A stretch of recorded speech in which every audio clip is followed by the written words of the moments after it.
everybody, my name is Avery Bright. I'm a violinist and a violist based here in Nashville, Tennessee. And we're in my studio today to take a look at my Octave Viola. This guy here.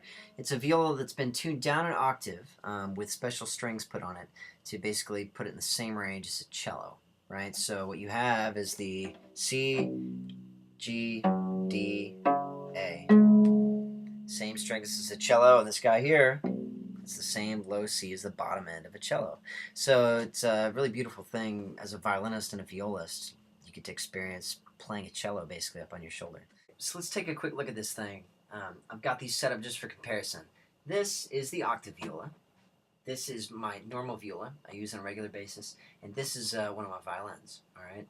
So typical body length on a violin, top of the body to bottom of the body is 14 inches. All right, and that's true with this one.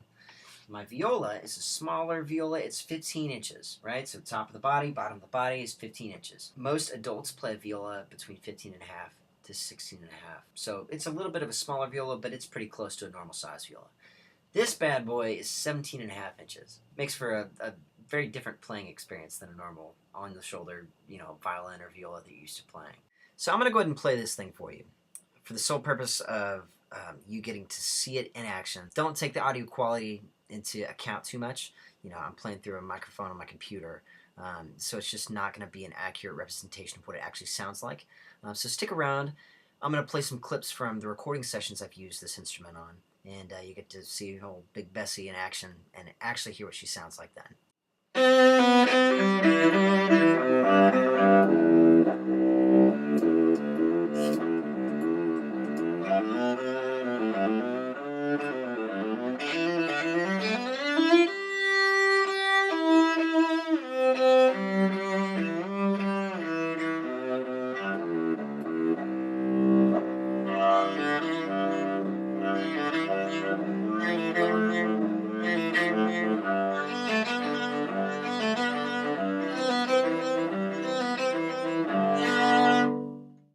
The most notable things about this instrument when compared to a violin or viola in terms of playing it are the response time. It just takes longer for those big strings to respond to your bow.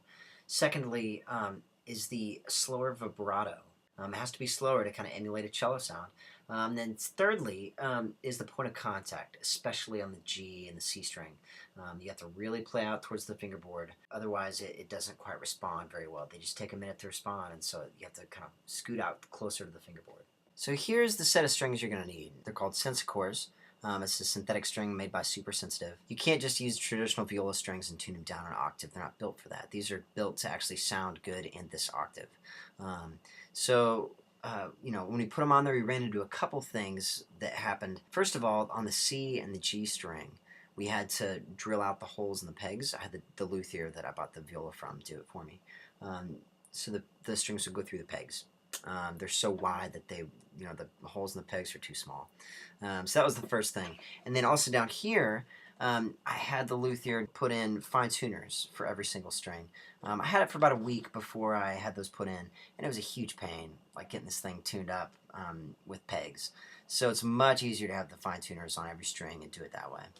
So I'm just now getting back to this video here after a few days, but let's go ahead and listen to some recordings that I've used this Octave Viola on, and let me know what you think about them. The first track is literally an Octave Viola feature, so you can hear it as a solo instrument. And the second track is a string quartet example of where it's basically covering the cello part.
So there you go. There's your chincello, or your chinchilla, or your octave viola, or whatever you want to call it.